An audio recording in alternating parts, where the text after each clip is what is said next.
This channel does not promote any violence, harmful, or illegal activities. All content provided by this channel is meant for an educational and information purpose only.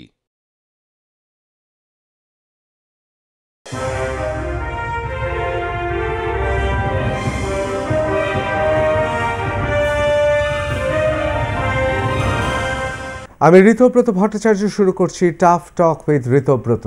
প্রথমেই বলে রাখি, বাংলাদেশের ঘটনায় উত্তাল পশ্চিমবঙ্গ, এ বিষয়ে কোনো সন্দেহ নেই। সত্যি কথা বলতে গেলে ভারত সরকারও উদ্বিগ্ন, যথেষ্ট উদ্বিগ্ন।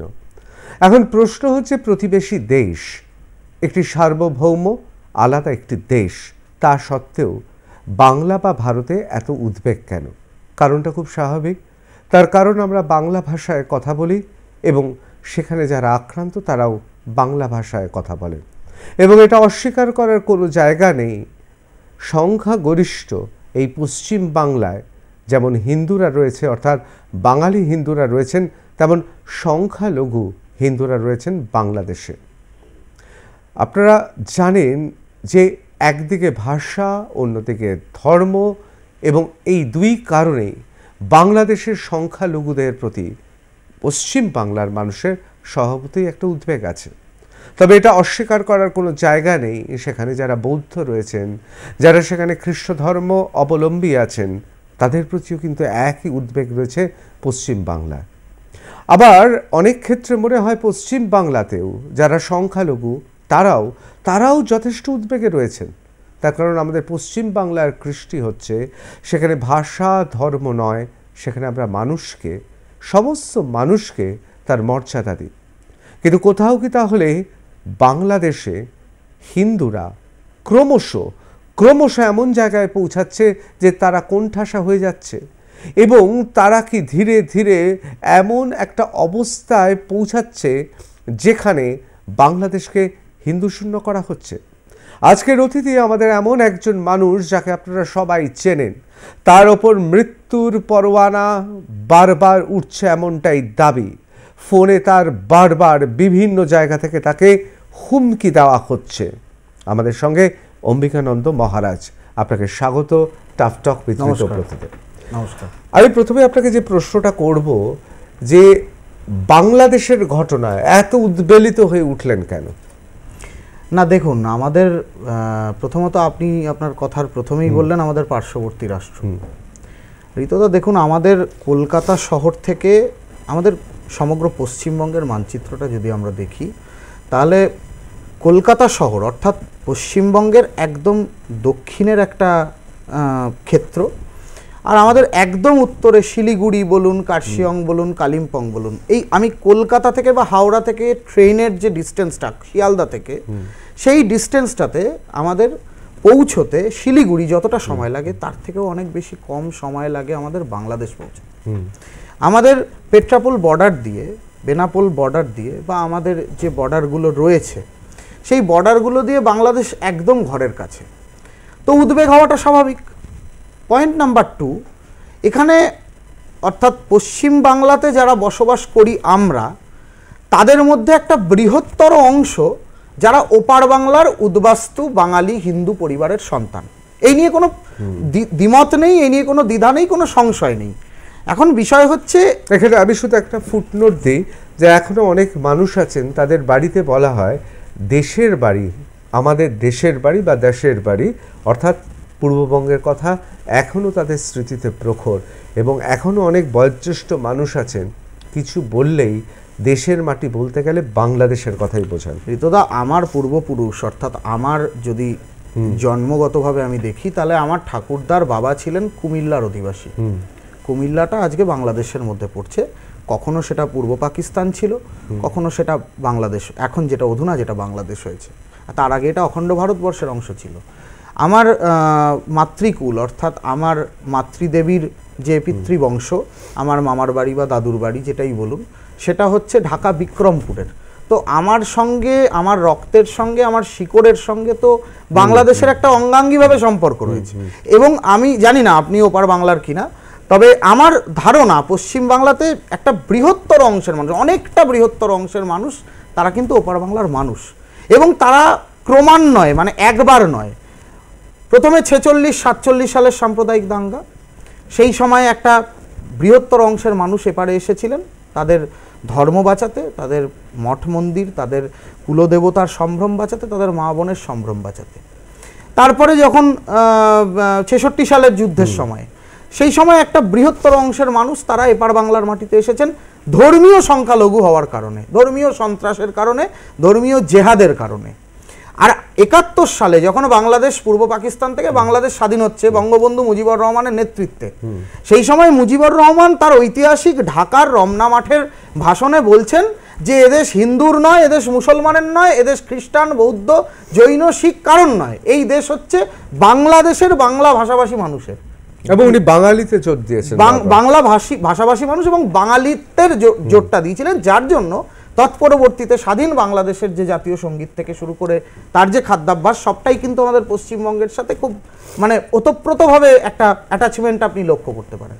সেই পরিস্থিতি থেকে আজকে এই 2024 সালে এসে দাঁড়িয়ে যে পরিস্থিতি, পূর্ববঙ্গের অধুনা বাংলাদেশের একটা অনির্বাচিত সরকার, ভালো করে আপনাকে বুঝতে হবে এটা নির্বাচিত সরকার নয়, একটা নির্বাচিত সরকারকে ছাত্র আন্দোলনের নাম করে জেহাদের আগুন জ্বালিয়ে বাংলাদেশে উন্মত্ততা দেখিয়ে বাংলাদেশের মধ্যে একটা তাণ্ডব সৃষ্টি করে সংখ্যালঘুদেরকে হত্যা করে সংখ্যালঘুদের ধর্ষণ করিয়ে এখন তো আবার নতুন স্টাইল হয়েছে চাকরি থেকে রিজাইন করানো হচ্ছে, আপনি দেখতে পাচ্ছেন। তো এই যে পরিস্থিতিটা তৈরি হয়েছে, এই পরিস্থিতিটা একদিনে হয়নি, দীর্ঘদিন ধরে জামাত শিবির, বিএনপি, ওখানে যে জাতীয় পার্টি রয়েছে, এরা সবাই মিলে সম্মিলিতভাবে বাংলাদেশকে হিন্দু শূন্য করার একটা খুব মানে নিকৃষ্ট চক্রান্ত করে আজকে সেই চক্রান্তটা বাস্তবায়িত হচ্ছে। অবশ্যই অবশ্যই। আমার এখানে একটা প্রশ্ন আছে, ইসকনের যে ঘটনা এই মুহূর্তে গোটা পৃথিবী জুড়ে আলোড়িত হচ্ছে, গোটা পৃথিবী বলছি কারণ আমরা জানি মার্কিন যুক্তরাষ্ট্রের অত্যন্ত প্রভাবশালী ভদ্রমহিলা, তিনি একটি অত্যন্ত উচ্চ পদস্থ মার্কিন যুক্তরাষ্ট্রের, তিনিও টুইট করেছেন, এখন নয় 10-12 দিন আগে। সুতরাং সব মিলে এখন যে অবস্থাটা পৌঁছেছে, অবস্থাটা এখন আন্তর্জাতিক উদ্বেগের জায়গায় পৌঁছেছে। গতকাল আমেরিকার নবনির্বাচিত রাষ্ট্রপতি ডোনাল্ড ট্রাম্প তিনিও টুইট করেছেন ঋতুদা, এবং তিনি টুইট করে স্পষ্টত বলছেন যে ইউনূস সরকারের আমলে জেল থেকে কুখ্যাত ফাঁসির আসামিকে ছিনিয়ে নিয়ে যাওয়া হচ্ছে, বের করে নিয়ে যাওয়া হচ্ছে, যাকে মুক্তি দেওয়া হচ্ছে, আর একজন নিষ্পাপ নিরপরাধ গেরুয়া বস্ত্রধারী সর্বধর্মে সমন্বয়ের কথা বলা, সমস্ত ধর্মের প্রতি শ্রদ্ধাশীল হওয়া, সব ধর্মের প্রতি সহিষ্ণুতার বার্তা দেওয়া, কৃষ্ণ ভক্তি পরায়ণ একজন মানুষ, তাকে জেলবন্দি করা হচ্ছে সম্পূর্ণ বেআইনিভাবে। বেআইনিভাবে কেন? চিন্ময় কৃষ্ণ দাসকে নিয়ে আজকে আমাদের যে আলোচনা, এই চিন্ময় কৃষ্ণ দাসকে কিভাবে কোন পরিস্থিতিতে আটক করা হয়েছে সেই পরিস্থিতিটা আপনি খুব ভালো করে জানেন। চিন্ময় কৃষ্ণ দাস কে? আজকে চিন্ময় কৃষ্ণ দাস বাংলাদেশের সংখ্যালঘু হিন্দুদের প্রতিবাদের ভাষা, এ নিয়ে তো কোনো দ্বিমত নেই। কেন তিনি প্রতিবাদ? তিনি কি রাজনৈতিক নেতা? উত্তর না। তিনি কি হিন্দু নেতা? খুব বেশি দিন আগে, আমি বলছি 15-20 দিন বা 1 মাস আগেও কি চিন্ময় কৃষ্ণ দাস হিন্দু নেতা বলে পরিচিত ছিলেন? না, তিনি একজন পুণ্ডরিকাক্ষ ধাম, পুণ্ডরিক ধাম চট্টগ্রামের একটি বিখ্যাত মন্দির, সেই বৃহত্তম একটি মন্দির পুণ্ডরিক ধামের তিনি অধ্যক্ষ, তিনি মহন্ত, সেখানকার তিনি একজন পদাধিকারী সন্ন্যাসী। ইসকনের আন্তর্জাতিক কৃষ্ণ ভাবনামৃত সংঘের আইডিওলজি, নীতি, আদর্শতে তিনি বিশ্বাসী। তো সেই মানুষটাকে আজকে হঠাৎ করে তিনি হিন্দু নেতা হলেন, বা তাকে কার্যত উস্কানির কথা বলে যে আটক বাংলাদেশ ইন্টেলিজেন্স করলো ডিবি, তারা কোনো বার্তা দেয়নি। রাষ্ট্রদ্রোহিতার অভিযোগ বা দেশদ্রোহিতার অভিযোগ যে কোনো রাষ্ট্রে এর থেকে বড় অভিযোগ কিছু হয় না, সেক্ষেত্রে কি মনে হচ্ছে, মানে কোন দিকে যাচ্ছে ঘটনা প্রবাহ? না, কাঁঠালের আমসত্ত্ব ঋতুদা, এটা কাঁঠালের আমসত্ত্ব। কেন বলছি? চিন্ময় কৃষ্ণ দাসের বিরুদ্ধে যে দেশদ্রোহিতার অভিযোগ তুলছে বাংলাদেশ সরকার বা বাংলাদেশের একটা অনির্বাচিত একটা মানে বালখিল্য সরকারই বলছি, মোহাম্মদ ইউনূসের নেতৃত্বাধীন, তারা একবারও প্রমাণ করতে পারবে যে বাংলাদেশের যে আইন, বাংলাদেশের যে সংবিধান, বাংলাদেশের সার্বভৌমত্ব অখণ্ডত্বের বিরুদ্ধে চিন্ময় কৃষ্ণ দাস একটি কথা বলেছেন? উত্তর না, প্রমাণ করতে পারবেন না। দ্বিতীয়, চিন্ময় কৃষ্ণ দাসের যতগুলি বৃহত্তর হিন্দু সম্মেলন, আমি বলছি আপনাকে, সেটা বাংলাদেশের শাহবাগে হতে পারে, সেটা রংপুরে হতে পারে, সেটা চট্টগ্রামে হতে পারে। আপনি 3টে সম্মেলনের আপনি আমার এই বক্তব্যের সাথে সাথে আমি অনুরোধ করব আপনাদের ক্যামেরা পার্সনকে একবার দেখান। দেখুন কতটা পরম শ্রদ্ধার সাথে, কতটা সম্মানের সাথে, কতটা দেশভক্তির নিদর্শন রেখেছেন চিন্ময় কৃষ্ণ দাস, যে প্রতিটা 8 দফা দাবি পেশ করার সাথে সাথে সেই মঞ্চতে, সভা মঞ্চতে বঙ্গমাতৃকার সন্তান বলে বুকের কাছে জাতীয় পতাকাকে তিনি সসম্মানে সম্ভ্রমের সাথে তুলে ধরেছেন, বাংলাদেশের জাতীয় পতাকাকে। এবং প্রত্যেকটা সম্মেলনে শেষে আমার সোনার বাংলা আমি তোমায় ভালোবাসি যে জাতীয় সঙ্গীত, সেই জাতীয় সঙ্গীত গেয়ে সম্মেলন হচ্ছে। কোথায় দেশদ্রোহিতা? এ সম্পূর্ণ চক্রান্ত হিন্দু সমাজকে, হিন্দু সমাজের প্রতিনিধিত্ব করা বাংলাদেশের যে 5 থেকে 7% অত্যাচারিত, সন্ত্রাস কবলিত, নিপীড়িত হিন্দু সমাজের মসিহা হয়ে ওঠা চিন্ময় কৃষ্ণ দাসকে গলা টিপে কণ্ঠরোধ করার জন্য ইউনূস সরকারের এটা ষড়যন্ত্র। কোথাও কি মনে হচ্ছে চিন্ময় কৃষ্ণ দাস তার প্রাণ সংশয় হয়েছে? হ্যাঁ, একদম। আপনি প্রথম দিন দেখুন না, প্রথম দিন বাংলাদেশের রংপুরের আগের দিন রংপুরের সভা করে আসার পর বাংলাদেশের শাহজালাল বিমানবন্দর থেকে তাকে 5 সামথিং নাম্বার লেখা একটা গাড়িতে না জানিয়ে না বলে তাকে বাংলাদেশের ইন্টেলিজেন্স ডিবি তাকে আটক করলো। আটক করার পর ঋতদা, আমরা তো, আপনারা সাংবাদিকরাও 3-4 ঘন্টা আপনারা জানতেই পারেননি, আমরা জানতেই পারিনি যে চিন্ময় কৃষ্ণ দাস আদৌ বেঁচে আছেন কিনা, কোথায় আছেন। তো স্বাভাবিকভাবেই এইভাবে একজনকে তুলে নিয়ে যাওয়া, এবং তুলে নিয়ে যাওয়ার পর রাত্রি প্রায় ভারতীয় সময় 9টার কিছু আশপাশে, বাংলাদেশের সময় 9:30 বা 9:15, 9:15 কাছাকাছি আমরা জানতে পারি যে চিন্ময় কৃষ্ণ দাসকে বাংলাদেশের রাজধানী ঢাকার গোয়েন্দা দপ্তরের সদর দপ্তরে তাকে ওখানে রাখা হয়েছে। কি অমানবিক ব্যবহার করা হয়েছে! একজন বৈষ্ণব যিনি প্রত্যেক মুহূর্তে তুলসীপত্র ভক্ষণ করেন, হাতে জপের মালা আপনারা দেখাচ্ছেন বারবার, গলায় কণ্ঠী মালা, তুলসী মালা, যিনি শ্রীকৃষ্ণের প্রসাদ ছাড়া ভক্ষণ করেন না, তাকে প্রসাদ পর্যন্ত এরা খেতে দেয়নি কারাগারের মধ্যে। তাকে তার যে নেসেসারি ওষুধ, যে মানে ভীষণ প্রয়োজনীয় যে ওষুধগুলো তার শারীরিক সমস্যার কারণে, সেই ওষুধ তাকে নিতে দেয়নি, তার সাথে কাউকে দেখা করতে দেয়নি। এখনো পর্যন্ত বাংলাদেশের ইন্টেলিজেন্স বা বাংলাদেশের যে কারাগারে তাকে বন্দি করে রাখা হয়েছে, এখনো তার সাথে কাউকে দেখা করতে দেওয়া হয়নি। ঋতদা, কোনো সভ্য দেশে এ ধরনের অসভ্য, বর্বরচিত, অমানবিক কাজ করা যায় না। একজন মৃত্যুদণ্ডের আদেশপ্রাপ্ত ব্যক্তিকেও, তার সঙ্গেও তার পরিবারকে, তার ভক্তজনকে, তার অনুগামীদেরকে দেখা করার সুযোগ করে দেওয়া উচিত। আজকে বাংলাদেশ কোথায় পৌঁছেছে?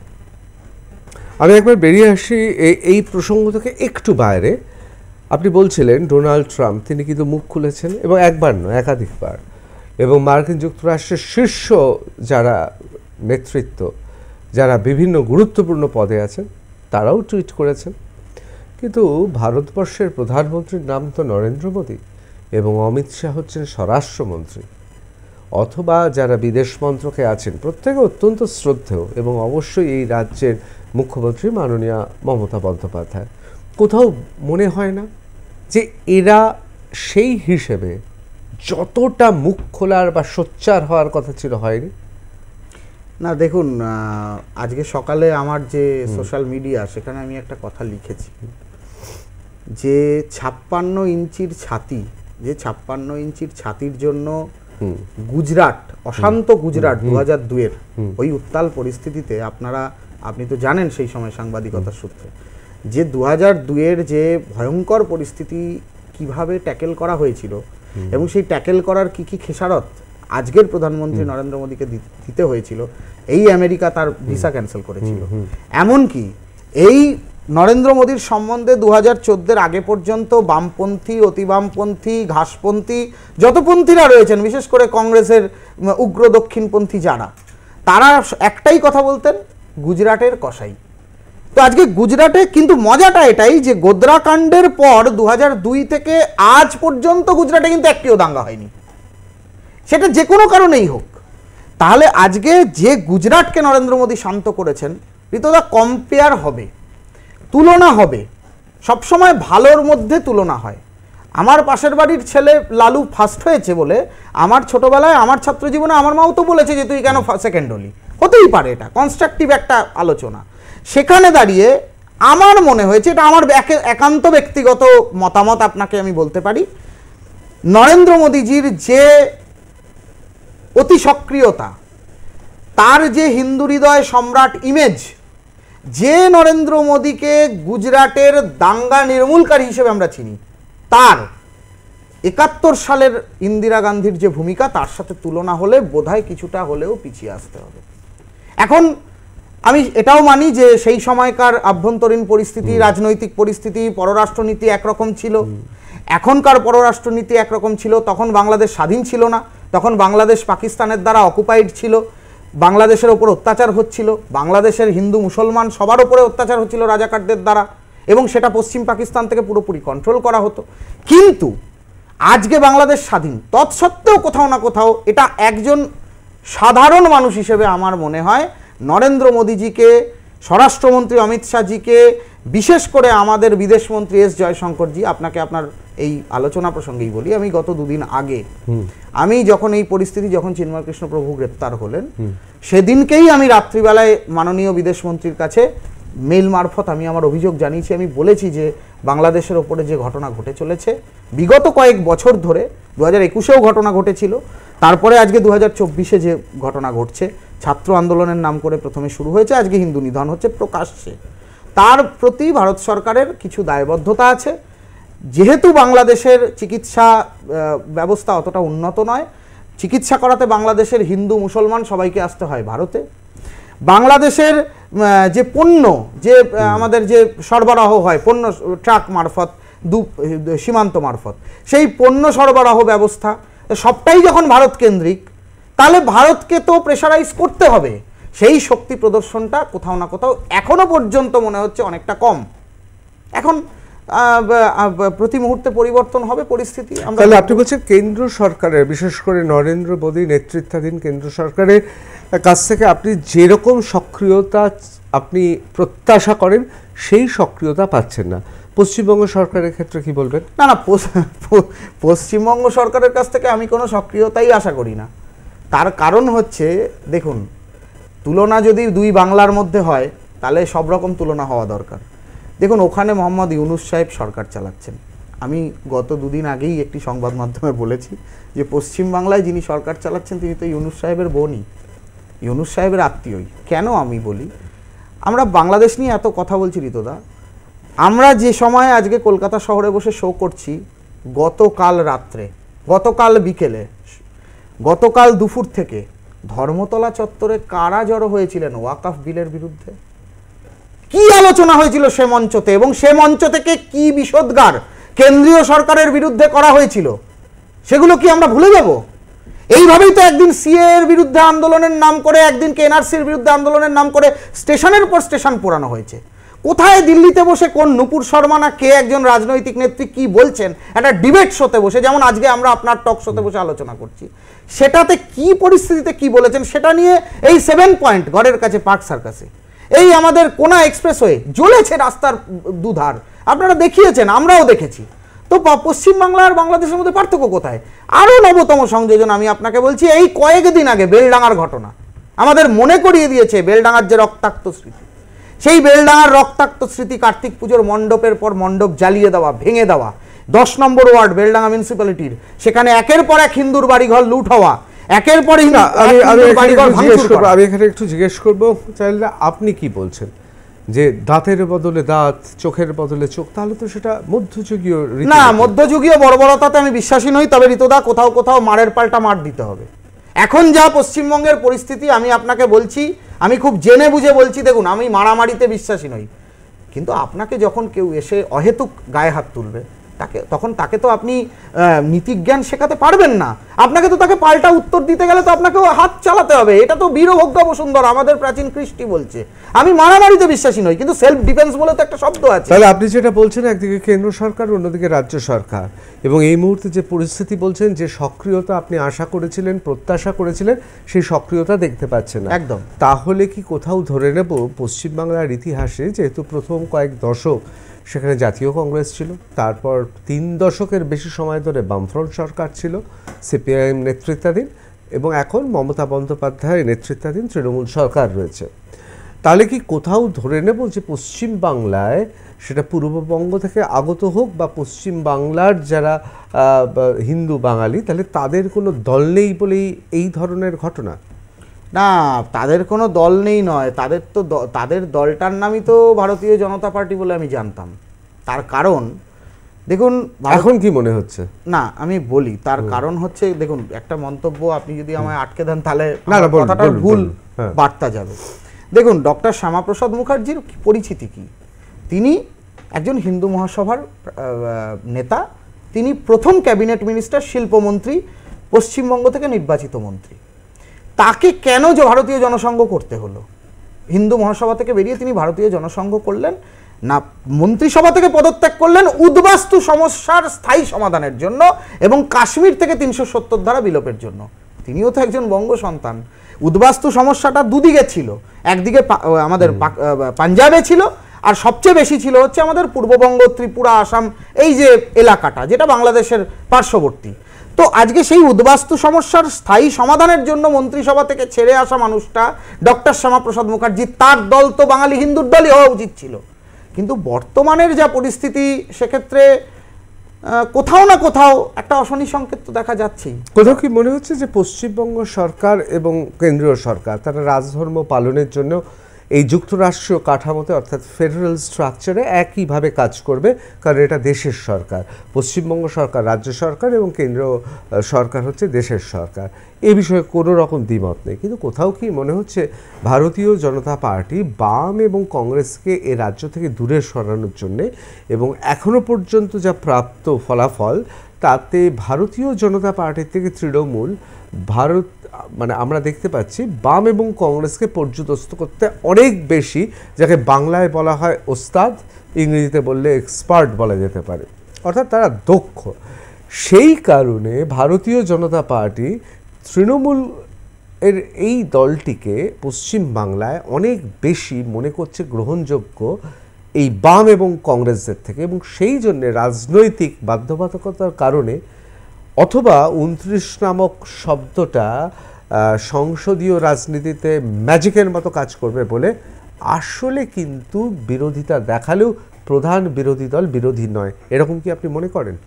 আমি মনে করি না। কেন মনে করি না?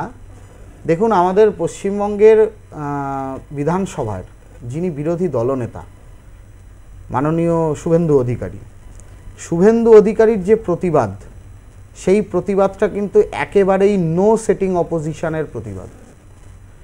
কিন্তু একথাও তার সাথে সাথে সত্যি, কোথাও না কোথাও কেন্দ্রীয় সরকারের বাংলার প্রতি সামান্য হলেও একটা অনীহা আমি লক্ষ্য করছি বিগত বছর ২-২.৫ ধরে।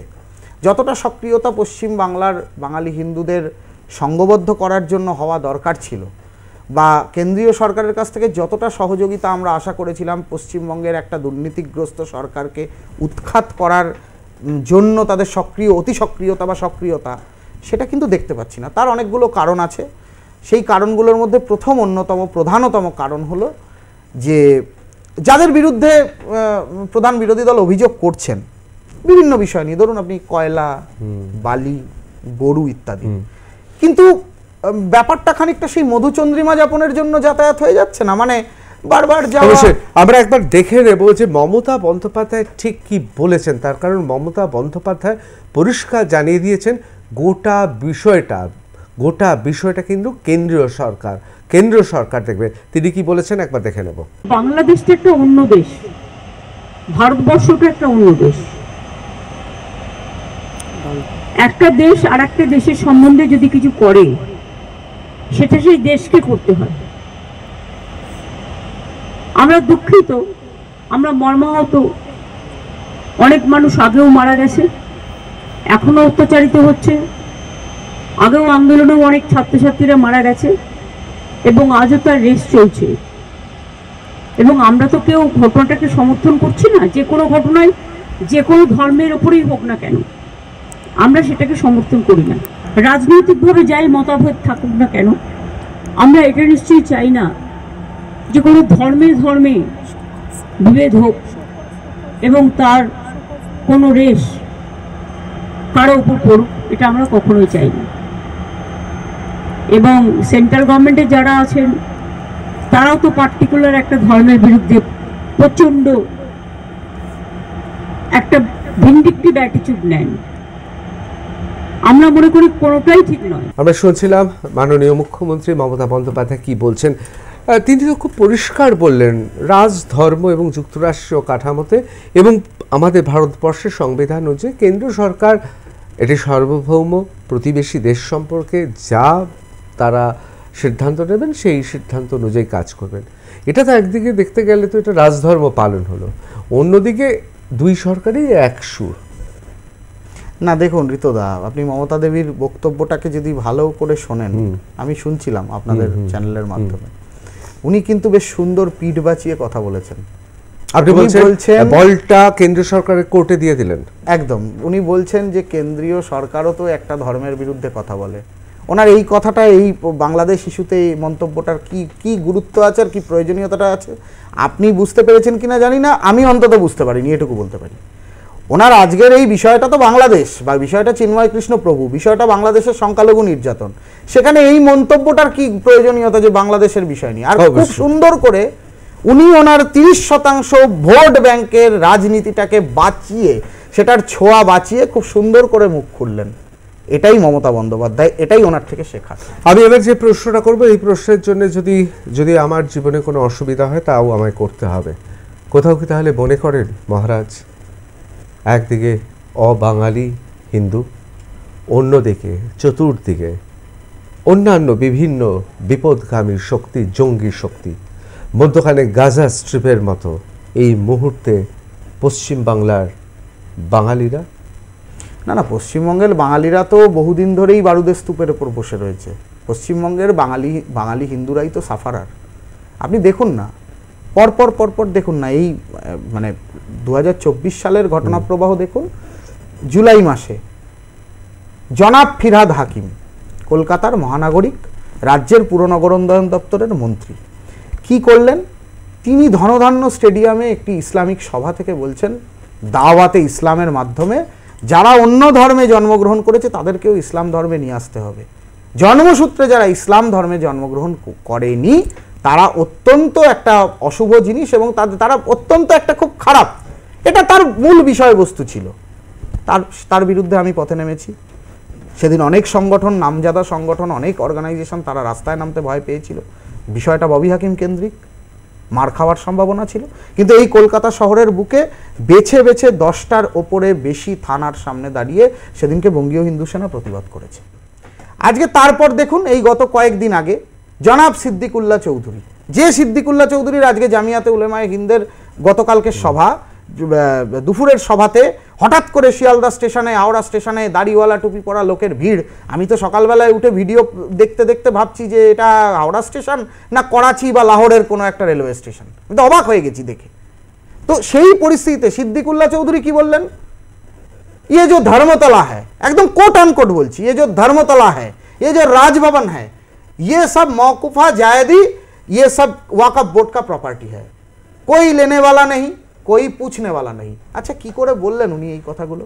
আমি ঋতদা আপনার চ্যানেলের মাধ্যমে একদম সরাসরি বলছি, উনি যে কথাগুলো বলছেন উনি তার প্রমাণ দিতে পারবেন কি পারবেন না আমি জানি না।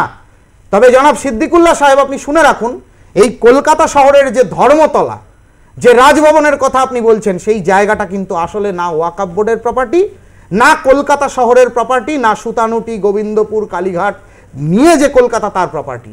এই সমস্ত সম্পত্তিটা যার প্রপার্টি, তিনি হচ্ছেন মহাযোগী চৌরঙ্গীনাথ। যে চৌরঙ্গীনাথের নাম অনুসারে চৌরঙ্গী রোডের নাম হয়েছে, যে চৌরঙ্গীনাথের সমাধি আজও অবহেলিত, উপেক্ষিত।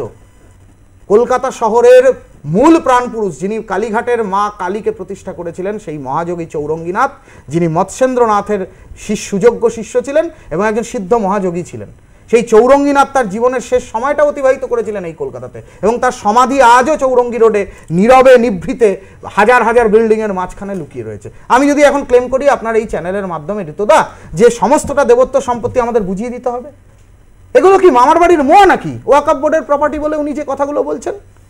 আজকে প্রত্যেকটা হিন্দু মন্দির থেকে সাম্প্রদায়িকতার কথা বলছি না, কিন্তু প্রত্যেকটি হিন্দু মন্দির থেকে আপনি দেখুন চ্যারিটেবল ওয়ার্ক সব জায়গা থেকে করা হচ্ছে। আপনি রামকৃষ্ণ মিশন বলুন, আপনি আজকের আলোচ্য ইসকন বলুন, আপনি ভারত সেবাশ্রম সংঘ বলুন, ছোটোখাটো হঠাৎ কলোনির কালী মন্দির থেকেও শীতকালে গরিবদের বস্ত্র বিতরণ করা হয়। আপনি বলুন যে ফুরফুরা দরবার শরীফ থেকে শুরু করে এত ইসলামিক জামাতের সংগঠন রয়েছে, তারা কটা সাধারণ মানুষের জাতি ধর্ম বর্ণ নির্বিশেষে উপকারে লাগে? পারবেন না, তার কারণটা করে না ওরা। ওরা ওদের স্বধর্মের প্রতি শ্রদ্ধাশীল, ওরা পরধর্মকে ধূলিসাৎ করতে চায়। ওদের যেই সর্বগ্রাসী মানসিকতা, সেটারই তো বহিঃপ্রকাশ আজকে বাংলাদেশে দেখছেন। শুনুন ঋতদা, যতক্ষণ মুসলমানরা 20% ততক্ষণ ওরা সাম্প্রদায়িক সম্প্রীতির কথা বলবে। ইসলাম খাতরে মে হ্যায়, মজহব খাতরে মে হ্যায়, সংখ্যালঘুদের অধিকার চাই। আর যখনই সেটা বেড়ে গিয়ে 30, 35, 40 হয়ে যাবে, তখনই তারা তাদের নগ্ন রূপ দেখাবে, তখনই বলবে রাজভবন আমাদের প্রপার্টি, তখনই বলবে দাওয়াতে ইসলাম দিতে হবে, তখনই গার্ডেন রিচে দুর্গাপুজোর সময় দেখবেন চণ্ডীপাঠ কেন হচ্ছে, আমি আজান দিতে পারছি না বলে অসভ্যের মতো মণ্ডপে ঢুকে অসভ্যতামি হবে। তো এই তো পশ্চিমবঙ্গের পরিস্থিতি। পশ্চিমবঙ্গের সাথে বাংলাদেশের কি পার্থক্য রয়েছে? না, পার্থক্যটা তো তখন থাকবে যখন সংখ্যাগরিষ্ঠ এ রাজ্যের সংখ্যাগরিষ্ঠ মানুষ সংখ্যালঘু ভাইদের তাদের শান্তি শৃঙ্খলা কোনোভাবে যাতে বিঘ্নিত না হয়। না, এ রাজ্যের সংখ্যাগরিষ্ঠ মানুষ হিন্দুরা, সংখ্যাগরিষ্ঠ মানুষ হিন্দুরা, বাঙালি হিন্দুরা। আপনি বলুন ঋতদা, আজ অব্দি এতগুলো কমিউনাল ভায়োলেন্স হয়েছে পশ্চিমবঙ্গের ইতিহাসে, আপনি একটা বেছে দেখাতে পারবেন না কোনো হিন্দু একটা মুসলমানের ওপর অত্যাচার করেছে, একজন খ্রিস্টানের ওপর অত্যাচার করেছে, একজন জৈন শিখ পার্সি কারোর ওপরে অত্যাচার করেছে। হিন্দুরা এসব করে না, বাঙালি হিন্দুরা আরোই করে না। তার কারণ হচ্ছে তারা নিজেরটুকু নিয়ে, নিজের পরিবার পরিজন নিয়ে শান্তিতে সুখে শান্তিতে, আমার সন্তান যেন তাকে দুধে ভাতে অন্নপূর্ণা ঈশ্বর পাটনি পড়লে আপনি জানতে পারবেন। সেখানে আমরা সর্বে ভবন্তু সুখিনর কথা বলছি, সেখানে আমরা সাম্য মৈত্রীর কথা বলছি। আমরা কোনোদিন পরধর্মের প্রতি অশ্রদ্ধাশীল হইনি। আমাদের এখান থেকে মকবুল ফিদা হোসেন আপনি দেখাতে পারবেন না। মকবুল ফিদা হোসেন একজনই হয়, আর সে একমাত্র নগ্ন সরস্বতীর মূর্তি অঙ্কন করে। আজকে যদি এটা আমাদের কোনো হিন্দু একজন কোনো চিত্রকর, আমি বলছি ধরুন আমাদের সুভাদা বিখ্যাত, তারা যদি আজকে এরকম একটা বিখ্যাত ছবি আঁকতেন, এখানে তো রাইট লেগে যেত, দাঙ্গা লেগে যেত। না, আমার তাহলে প্রশ্ন হচ্ছে যে তাহলে আপনি বলছেন বাঙালি আত্মঘাতী? হ্যাঁ, কিছুটা তো বটেই। তার কারণ বাঙালি আত্মঘাতী তো আজকে নয়, বাঙালি আত্মঘাতী যুগ বিবর্তনে ক্রমান্বয়ে ঘটেছে। আপনি দেখুন না বাঙালির আইকনকে, বাঙালির আইকন বলতেই চোখ বন্ধ করলে আমার আপনার সবার মনে প্রথমেই আসে স্বামী বিবেকানন্দ। যে স্বামী বিবেকানন্দ তার মাত্র 39 বছর বয়সের মধ্যে তিনি আমেরিকার মাটিতে সনাতন হিন্দু ধর্মের বিজয় পতাকা উড্ডীয়ন করেছিলেন। সেই বিবেকানন্দকে সবচেয়ে বেশি ভৎসনার মুখে পড়তে হয়েছে কোথায়? কলকাতাতে, তার জন্মস্থানে, তার বেলুর মঠে, তার তৈরি করা মঠে। কারা সবচেয়ে বেশি তাকে নিয়ে নোংরা সমালোচনা করেছে? এই বাঙালিরা এবং এই হিন্দুরা, মুসলিমরা করেনি। যেটা সত্যি সেটা সত্যি। যে সুভাষচন্দ্র বসু হরিপুরা কংগ্রেসের অধিবেশনে প্রার্থী হচ্ছেন, গান্ধীজি প্রার্থী দিচ্ছেন পট্টবী সীতারামাইয়াকে, সবচেয়ে বেশি বাংলা থেকে কম ভোট পেয়েছিলেন সুভাষচন্দ্র। এটা খুব নির্লজ্জ হলেও নির্ভেজাল সত্যি কথা। তাহলে কি আপনি বলছেন বাংলায় যে সমস্ত মনীষার কথা বলা হয়, বাংলা একটা বামপন্থী চিন্তাধারা রয়েছে, তাহলে আপনি বলছেন যে রবীন্দ্রনাথের আন্তর্জাতিকতাবাদ হোক, অর্থাৎ গোটা বিশ্বকে তিনি আন্তর্জাতিক এবং মহামানব বিশ্ব মানবের কথা তার সেই কথা হোক, অথবা বামেদের আন্তর্জাতিকতা হোক, অথবা আমাদের যুগ যুগ ধরে চলে আসা গোটা বিশ্বকে সবাইকে নিজের কুটুম ভাবা, তাহলে এই পদগুলো ভুল? না, বামপন্থীদের কথা, বামপন্থীরা হচ্ছেন ইউটোপিয়ান জগতের বাসিন্দা। আমি একদম রাগঢাক না রেখে বলছি, বামপন্থীরা থাকবেন ভারতে, আলোচনা করবেন ভারতের রাষ্ট্রনীতি পররাষ্ট্রনীতি, ভারতবর্ষে গ্যাসের দাম বাড়ছে, চালের দাম বাড়ছে, আলুর দাম বাড়ছে বলে। কিন্তু বামপন্থীরা ভারতবর্ষে থেকে, পশ্চিমবাংলায় থেকে স্বপ্ন দেখবেন মস্কো, স্বপ্ন দেখবেন স্বপ্ন প্যালেস্টাইনের পক্ষে, ওরা ওর জন্য মোমবাতি মিছিল করে। আপনি বলুন না ঋতদা, এই যে বাংলাদেশে এত ঘটনা, এই ঘটনা প্রবাহ ঘটছে, আপনি বলুন আজকে এই মীনাক্ষী দেবী থেকে শুরু করে, শতরূপ থেকে শুরু করে, আজকে এত বড় বড় নামজাদা তরুণ তুর্কি বামপন্থী নেতারা যারা কথায় কথায় সাম্প্রদায়িকতার কথা বলছে, বিজেপি আরএসএসকে গালাগালি করছে, হিন্দুত্বকে সাম্প্রদায়িক শক্তি বলছে, তারা আজকে একটা মোমবাতি মিছিল করতে পারলো না? তাদের মোমবাতিগুলো কি মানে বাজারে কি কম পড়েছে মোমবাতি? কেন তারা আজকে প্রতিবাদ করতে পারে না? আর এই যে তথাকথিত বুদ্ধিজীবীরা, আমি এদের বুদ্ধিজীবী বলি না, এদের দুর্বুদ্ধিজীবী বলি, এই যে বুদ্ধিজীবীরা অপর্ণা সেন, কৌশিক সেনেরা একটা প্রতিবাদ করতে দেখেছেন বাংলাদেশের ইস্যু নিয়ে? আজকে এতক্ষণ সময় পেরিয়ে গেছে, প্রায় 72 ঘন্টারও বেশি সময় পেরিয়ে গিয়েছে, একটা প্রতিবাদ কোনো বামপন্থী নেতাকে করতে দেখবেন না। এরা যে ভাবের ঘরে এক একটা বসে থাকা চোর, শ্রীরামকৃষ্ণের কথায় ভাবের ঘরে চুরি করা, সেই ভাবের ঘরের বসে থাকা চোর, এ নিয়ে আর বাঙালি হিন্দুদের মধ্যে কোনো দ্বিমত নেই। কিন্তু বাঙালি হিন্দুদেরকে এখন সিদ্ধান্ত নিতে হবে, এই বামপন্থীদেরকে ভোট বাক্সে ভোট দিয়ে তারা নিজেদের ভোট নষ্ট করবেন। কিন্তু তাহলে আপনার কথা অনুযায়ী বামপন্থী, আমি অবশ্যই এটা আপনার সঙ্গে আমি অবশ্যই এই নিয়ে বিতর্ক থাকবেই, কিন্তু ধরুন বামপন্থী, ভারতীয় জনতা পার্টি মানে সিপিএম, বিজেপি, তৃণমূল, তাহলে আপনি বলছেন এরা কেউই এই বিষয়টা নিয়ে ভাবিত নয়? না, এরা ভাবিত নয়। ভারতীয় জনতা পার্টি বর্তমানে মোবাইলে সদস্যতা অভিযান চালাতে ব্যস্ত। তৃণমূল কংগ্রেস চুরি করতে ব্যস্ত। কংগ্রেস আছে নেই খুঁজে পাওয়া যায় না। অধীরবাবুকে মাঝে মধ্যে টিভিতে দেখা যেত, এখন শুভঙ্কর বাবুকে তাও দেখা যাচ্ছে না। আজকে বামপন্থী নেতারা শুধু মিডিয়াতে আছেন গলাবাজি করার জন্য। এরা কোথায়? বাঙালি হিন্দুর আইডিওলজি, বাঙালি হিন্দুর যে অস্মিতা, বাঙালি হিন্দুর যে অস্তিত্ব, সেই বাঙালি হিন্দুর অস্তিত্ব নিয়ে কথা বলার জন্য বাঙালি হিন্দুর যোগ্য রাজনৈতিক নেতা দরকার। যে নেতা সৎ, নিষ্ঠাবান, বাঙালি হিন্দুর প্রতি তার নীতি আদর্শ, তার সংস্কৃতির প্রতি দায়বদ্ধ থাকবেন এবং শুধুমাত্র এক এবং অদ্বিতীয় বাঙালি হিন্দুর কথা বলবেন, এরকম একজন নেতা প্রয়োজন। আপনি মনে করেন যে এতগুলো রাজনৈতিক দল পশ্চিমবাংলায় ক্ষমতায় এসছে, 3টে দল ক্ষমতায় এসছে, কিন্তু কলকাতাকে যিনি বাঁচিয়েছিলেন, যাকে গোপাল পাঠা বলে অনেকে চেনেন, গোপালচন্দ্র মুখোপাধ্যায়, আজকে তার কোনো রকম কিন্তু ছোটবেলা থেকে আমরা তার কথা শুনিনি। কোথাও কি তাহলে মনে করেন আপনি যে বাঙালি আসলে আত্মবিস্মৃত, আত্মঘাতী একটি জাত? আত্মবিস্মৃত, আত্মঘাতী এবং আত্মপ্রবঞ্চক জাত। বাঙালিরা স্বধর্মভ্রষ্ট। যে Bangla Bengal thinks today, India thinks tomorrow মহামতি গোখলে বলেছেন। কবে বলেছেন? আজ থেকে এক শতাব্দী অন্তত পক্ষে আগে বলেছেন। সেই কথাটার আজকে কোথায় প্রতিফলন?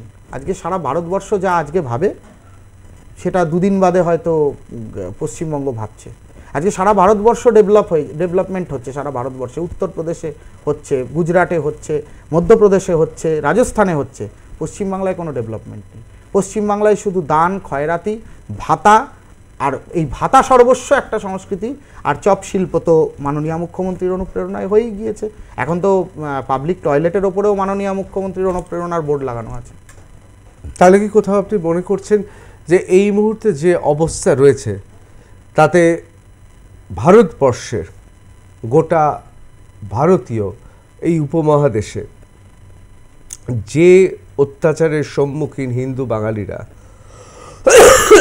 দুঃখিত, বাংলাদেশের হিন্দু বাঙালিরা, সেক্ষেত্রে কি অবিলম্বে কি করা উচিত?